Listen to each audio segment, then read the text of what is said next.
Assalamualaikum warahmatullahi wabarakatuh. Selamat kembali kita membahas masalah tentang EMIS. Terlebih dahulu saya sebagai operator EMIS kabupaten kadang belum sempat menjawab SMS dan juga WA karena terlalu banyak WA yang masuk.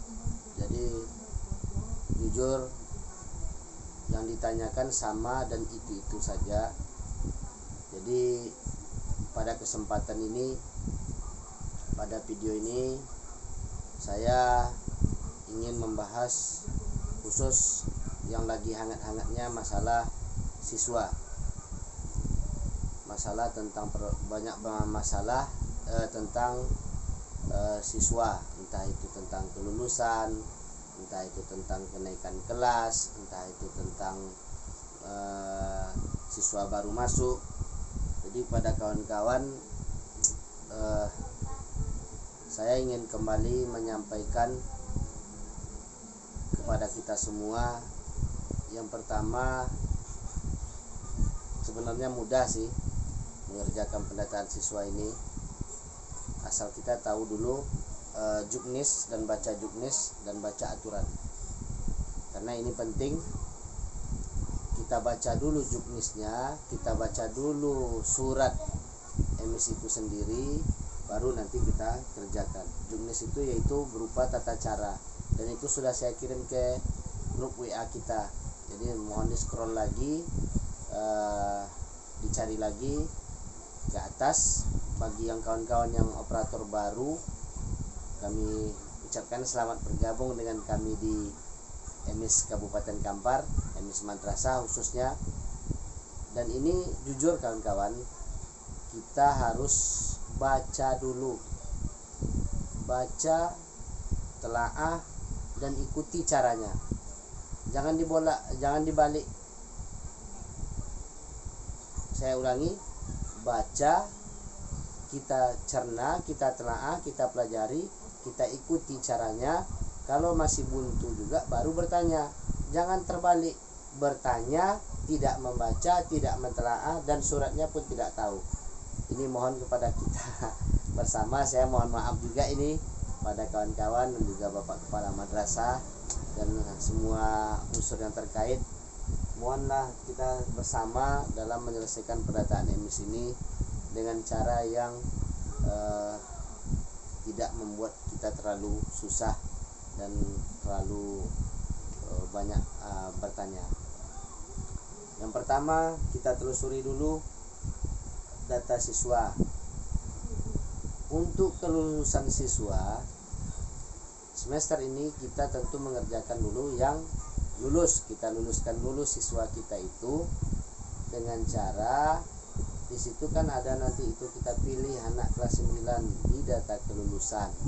Ini pun sudah pernah saya bikin videonya dan juga pernah saya ajari.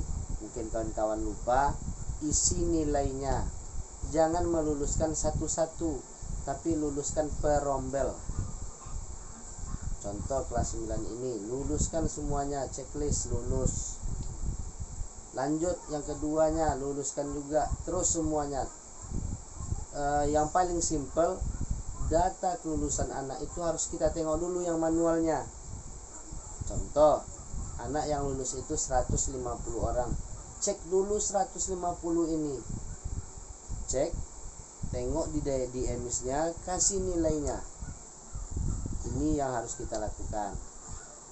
Nanti setelah kita ajukan kelulusan sampai di akun kepala madrasah. Nah, ini pentingnya sebenarnya. Kepala madrasah itu harus setidak-tidaknya melihat juga di aplikasi itu, dan harus pada intinya mengertilah dengan aplikasi EMIS itu. Dan tengok juga, telaah lagi, cek lagi satu-satu. Jangan terlalu yakin sama operator dan jangan terlalu yakin dengan oh ini cukup bertanya saja, ini udah selesai, udah lulus semua, udah. Nanti kalau ada yang tidak lulus satu aja, nah itu nanti kewalahan. Karena kelulusan itu tidak bisa per satu-satu, harus sekaligus. Bagaimana dengan anak yang tidak dilulus, Pak? Jangan di checklist. Itu kuncinya, jangan di checklist. Nanti kalau ada salah, itulah filter pertama kita, filter pertama dan akhir, penyaringan pertama dan akhir itu ada di akun kepala. Jadi di akun kepala madrasah ini kita seleksi lagi, kita saring. Kalau ada salah, tolak. Itu kuncinya, ditolak. Mungkin sampai di situ untuk yang kelulusan siswa. Saya rasa kawan-kawan sudah paham. Kasih nilai, jangan lupa kasih nilai. Oh, bagaimana dengan kelompok yang di tingkat RA, Pak? Kelompok A mau lulus, kelompok A tidak bisa diluluskan. Yang bisa diluluskan itu kelompok akhir. Di RA itu kelompok akhirnya kelompok B. Di SDMI ke kelas 6. Di MTS itu kelas 9. Di Aliyah itu kelas 12. Itu yang bisa diluluskan. Tidak bisa kelompok A nanti ada ini langsung mau diluluskan. Itu tidak bisa. Ingat, hati-hati di situ. Jangan per satu-satu anak, tapi per rombelnya dan per kelasnya. Kelas 9 itu rombelnya berapa? Contoh ada 9A, 9B, 9C. Ini harus sekaligus diajukan. Oke. Itu untuk kelulusan siswa. Lanjut, untuk kelulusan untuk anak yang masuk input baru, tunggu dulu, jangan diinput. Setelah anak yang tadi diluluskan, jangan tertinggal, naikkan lagi anak kelas 8 jadi kelas 9, anak kelas 11 jadi kelas 12, anak kelas 5 naik kelas 6, kelas 4 naik kelas 5, kelas 3 naik kelas 4, kelas 2 naik kelas 3, kelas 1 naik kelas 2. Berarti di emis kita tidak ada lagi anak kelas 1, tidak ada lagi anak kelas 7, tidak ada lagi anak kelas 10. Kan kosong nanti itu di emisnya. Baru diinput siswa baru. Diinputlah siswa baru. Cara menginputnya ada dua cara. Dengan NISN, dengan NIK. Kita tambah siswa itu, kita hanya memiliki dua pilihan, NISN dan NIK. Oke, sampai di situ saya rasa paham. Nah, nanti ini ada lagi WA yang masuk, ada pesan yang masuk. Pak, anak ini NISN-nya berbeda dengan yang ada di SKL. Ini permasalahan ini. Sebenarnya mudah. NISN tidak sama dengan ijazahnya itu. Kasih tahu dengan orang tuanya. Panggil lagi orang tuanya, Bapak Ibu, suruh ke sekolah asal. Tolong dijelaskan, karena ini nanti tetap akan ada kesalahan-kesalahan pada tingkat sebelumnya itu. Dan jangan kita pula yang mengada-ada data. Istilah bahasanya kita itu, ya pakai aja yang ini, nggak bisa. Pastikan dulu dari SD-nya, pastikan dulu.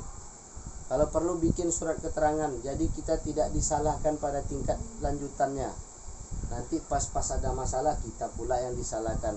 Padahal kita sifatnya hanya menerima. Lanjut dengan anak yang mutasi. Anak mutasi itu saya ingatkan lagi Bapak Ibu, kawan-kawan semua operator, untuk siswa mutasi. Yang pertama itu jangan dulu dikeluarkan di emisnya, baik itu mutasi masuk, mutasi keluar.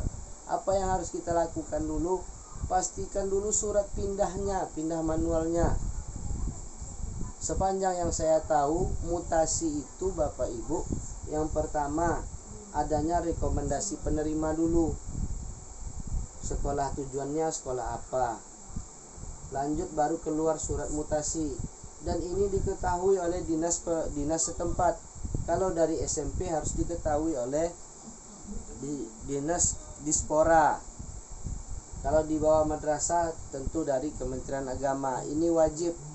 Oh, ini ada pula kemarin yang datang, Pak, ada sekolah itu belum berdiri izin operasionalnya, belum keluar surat izin operasionalnya, dan pihak orang tua sudah mengakui di sekolah yang tidak ada izin operasionalnya itu, Pak, anak ini udah kelas 3, kok bisa?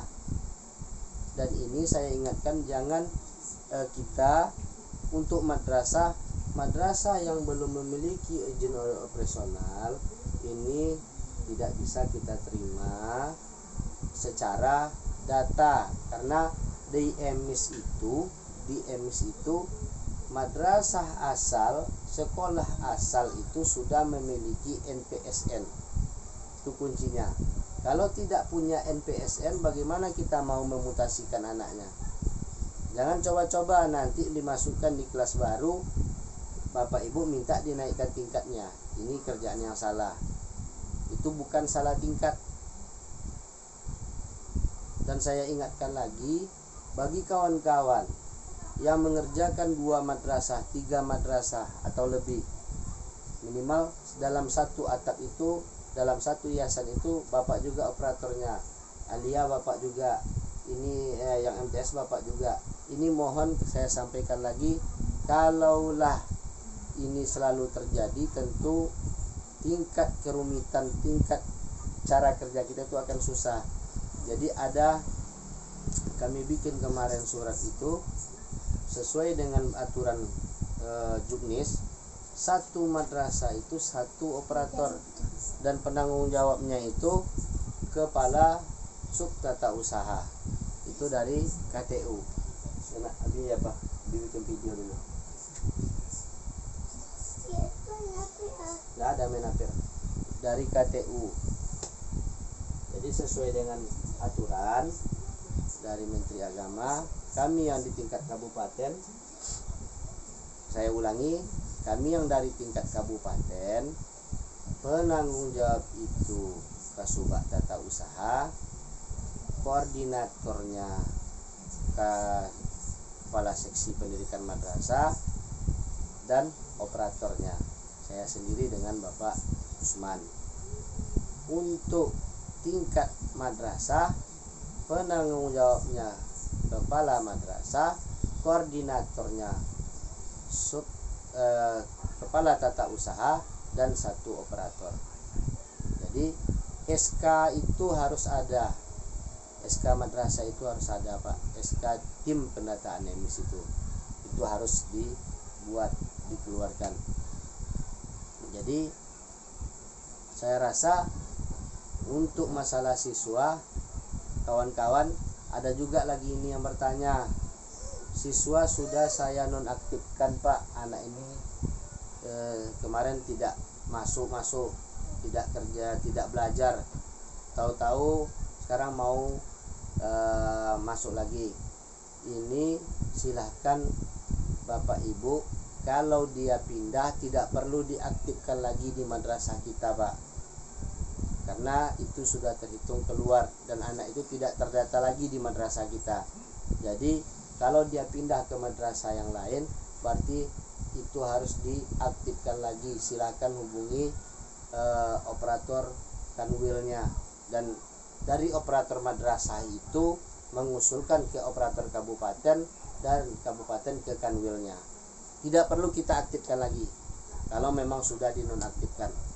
Tidak perlu kita aktifkan lagi di madrasah kita. Silakan diberikan saja surat pindahnya, surat mutasinya, dan secara itu bilang saja di keterangan itu anak ini sudah berhenti pada sekian, kalau bisa, karena anak itu sudah berhenti. Jadi gini, bagi anak yang berhenti itu, Bapak Ibu, jadikan pelajaran bagi kita. Andaikan anak itu tidak datang 6 bulan, silakanlah Bapak SP, Bapak bikin surat panggilan untuk ke orang tuanya. Nanti bikinlah di sana ada pernyataan, ada ini, pakai materai 10.000. Kalau berhenti itu silakan kasih rapornya, Pak, apa hak dia itu, ijazahnya silakan dikasih lagi. kalau memang anak itu ada menitipkan ijazah asli di sekolah kita, biasanya tidak ada, itu silakanlah Bapak Ibu kembalikan ini rapornya ini dan bikin ini tidak melanjutkan lagi, ya kan gitu. Hanya kalau memang anak itu nanti berubah pikiran, kita kan tidak repot juga Pak. Itu perlu bagi kawan-kawan. Saya rasa sudah terjawab semua, dan pada intinya kita dihadapkan lagi dengan lab agent. Silakan cek lagi surat MS kita yang semester ganjil tahun pelajaran 2023-2024 itu, silakan tengok lagi surat emisnya. Di sana ada nomor lab agent yang baru. Jadi silakanlah kita aktif lagi kawan-kawan, baca seluruh juknis yang ada.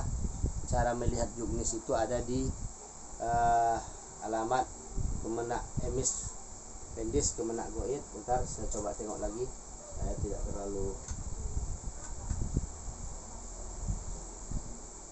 kawan-kawan semua, Pak Ibu.